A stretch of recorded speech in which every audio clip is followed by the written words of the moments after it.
platform, a great way to connect with clients, a great way to find maybe future employees, future job prospects, and just get linked in with people in your business. You can give references. I mean, everybody calls it professional Facebook, and it's definitely one of those resources that is very good to have. You know, like Nichole said, you know, you go up there and you get instant information on there, and you can be able to check somebody out, and you can see what other things. You can see if they have a blog also, so you have all their information on there. I like the recommendation aspect of it, especially if maybe you're looking for new hires or something. There's a recommendation list that people can submit if they had worked with them indirectly or directly, or they were a supervisor of them. I think that's pretty cool, especially if you want to hire someone that's good. Sometimes people don't tell the truth on their resume all the way. It's nice to see that other people have a good opinion about someone's work ethic. YouTube, everyone knows about YouTube. It gets 100 million video views daily.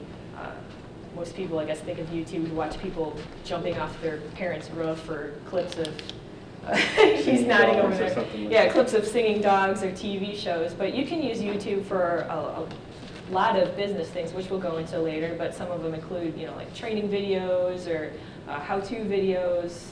People giving examples. We're using YouTube a lot to kind of give those examples.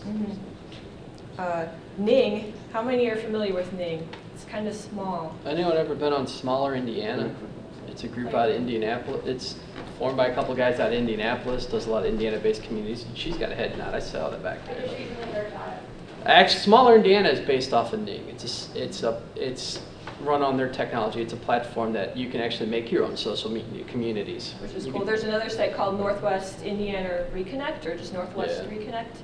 Steve Dahl knows a lot of that. An area just for us people in the region to connect with. And the best part about that is those things are free. There's also paid services where you can put your own domain on them, but for the most part, this stuff is free to at least play with and get going.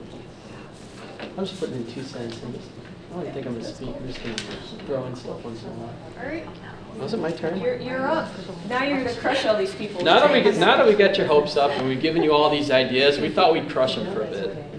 Crush away, Nate. We're going to crush. Are you just going to stand there? I don't know. I'm going to stand in various places. All right. Oh, sure. Kidding. There's a lot of myths going on about there. The social media bubble hasn't popped yet. For every video they have of a little kid making up a song about Mario Kart that gets 4 million hits and you put it on YouTube, there's probably a couple hundred to 1,000 people who are writing stuff that isn't getting much traffic. It's one of those things where, like, the first social media myth is like that it's cheap and free. Sure, it's cheap and it doesn't cost. A lot of the services like Ning, like blog platforms like Twitter are free, but there's always a cost, especially in this case, a time value. Like our company right now, if they take our combined, what we make hourly and put it into the 4 hours we had to put in here, plus the 3 hours we had to put in yesterday for the 4 of our salaries, that's costing our company money to be here. You know, every time you go on tweets or every time you're working at night, that's going to cost you something else. It's not always a time value thing unless you put everything in your day into it like a dollar sign. That's okay. But like, there's always going to be that time value. There's always going to be that effort. There's always going to be that, and it's really like those addicting games, because all of a sudden it's like, I want to do just one more tweet, or I just want to read one more post, and all of a sudden, like in the case when you guys are just taking one more question, it's already 9:45. No, it's like the video game I used to play, where all of a sudden it's like, yeah, we'll make one more turn and we're done, and I'd be at a buddy's house, and it's like, his kids are waking up to go to church. All right, just one more turn. I come back. They're back from church. It's time to watch football.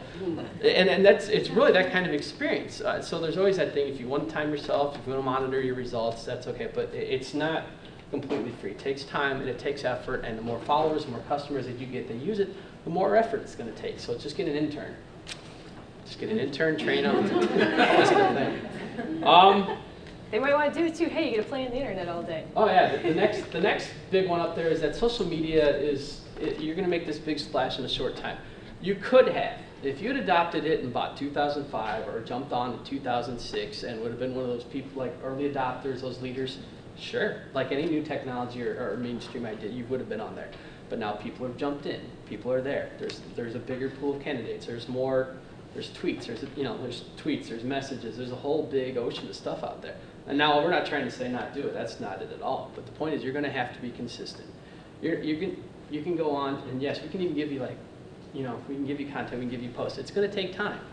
You know, Can't expect to be a household name in a month. You know, Yeah. it could take months, maybe even a year, you know, before you're truly out there. And when she says a year, you could probably like multiply that by a couple. It's gonna, you know, and to make it worse, the longer you wait, the more it's gonna take.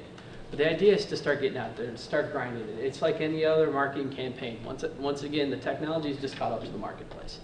You know, take your time, grind it, be persistent. What was the third one we put? If you do something, if you build it, they will come. Is that the next one? Or if you do something great, people will find it. It's pretty Like much the the old same. Rocky and Bullwinkle. Yes, the myth is I will write this, I will put the greatest video in, like the one that we did about Billy Mays. Yes, we're going to do it, people are going to find it. Well, you know, we didn't have 4 million hits overnight. You hear those stories, but it didn't happen. No, we have 4 million hits now. We don't have 4 million hits now. In fact, the guy who parodied it doesn't even have 4 million hits, and he's gotten a Go lot of figure, the traffic. guy who parodied it has It's- probably like it's- 3 times the He's amount of actually hits. crushing us right now. I think he finally hit the million mark, but that was after the passing of the good man. But it's one, like I said, like the big thing here is you're going to have to continue to be consistent. There's another one. Anyone know what like syndication is in blogging? Okay. Okay, I wasn't sure if that's gonna like we're gonna miss a mark with that. It's syndication in blogging. There was a thing out a couple years ago where, like, if you put this and you publish it here, if you publish it on this service and this service, then it's dead. And it's actually not the case. One of those things are, you know, newspapers. You know how newspapers will syndicate articles and syndicate contents? For those 2 in the room, and hopefully after this, the rest of you in the room who actually start building blogs on your sites and getting content out there, the thing you want to do is continue to syndicate. Get them out there. Get them on different blog networks. Get them out there on Mix. Get them out there on Dig. It's stuff we'll get into in later. Syndicate. Post it out. Get it out there. Make sure readers can see that they can subscribe to your feeds. Make sure they can do that. Get it out there, because your blog isn't going to be the only place people will have a chance to read it. That's not only going to be the place where the readers are. As a social media thought leader, Seth Godin would say, that isn't going to be the only place where the tribes are at. So make sure you kind of go where the tribes are. Another great one is, once upon a time back in 2006, there was this like Woodstock hippie-ish like evolution of, you know, belief in social media that it was going to be this thing that changed the world and picked up where Woodstock left off, and that you can't measure it, that you can't market it, it's the movement. Well, that's kind of not true. For those who most of you guys have company websites, and for those who don't, you guys have tracking on it. You guys have any kind of analytics, any kind of measurements? Google Analytics. All right, that's one way to measure it. There are different ways. Twitter search. You can go check to see how many times your name's being up there, seeing if it's being retweeted. It's not a perfect measurement, but you could still kind of, for those especially the marketers, the market research guys in the rooms, you can get analytics off of this. You can get your data. You can see who's going to it. There's also third-party sites like compete.com and alexa.com that actually, where you can put your site in, they'll come up with aggregate numbers. It's not completely accurate. In fact, most of these tools aren't completely accurate. But what you will get is a good picture to figure out how to get more. Oh yeah, my favorite. Anyone ever gotten those people where you follow people and you think they're good and all of a sudden they go, hey, I can get you 400 followers in a day? Really? I think you're the only one. I believe you. Because I never got that. I get those all the time. It's probably because I have spam followers. Don't believe anyone who's going to sit there. Okay, they can. Yes, I can get you 1,000 in a day if you really want them. And I'll get you 1,000 the next day if you really want them. It's going to do you absolutely no good. Because when it comes to like Twitter and social media, it's also the quality of the engagement.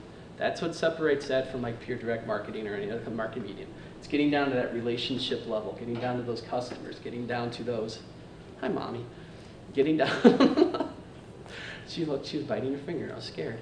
One of those things where like you get down to those customer level, get down to the individual relationship. If you don't know those 1,000 people, you're probably not going to watch those 1,000 people. And those 1,000 people are probably who also got 1,000 people and you're on those lists, they're not going to listen to you either. All you're getting is dissidents. When you get to, and you check in those feeds and you're trying to read every tweet, you get 1,000 of them, it's going to be hard enough when you know them, but when you don't, it's just going to go through and it's going to be in the way. You want to know who they are. You want to know who you're following. You want to know why you're following them. So anyone, you know, those, oh, our numbers aren't high enough. Sure, we'll give you the numbers. It's going to spam your feed. It's just going to make your day longer. Not only that, but following 12,000 people manually takes hours. Did I miss anything? Not in Any questions at this point? If I went too fast, let me know. I'll just go faster, but we'll see what I can do. But we're going to make sure we get into that, just to make sure you kind of know that this stuff isn't going to be that stuff that, you know, It's going to happen overnight. It's going to help. It's going to augment. You might even see little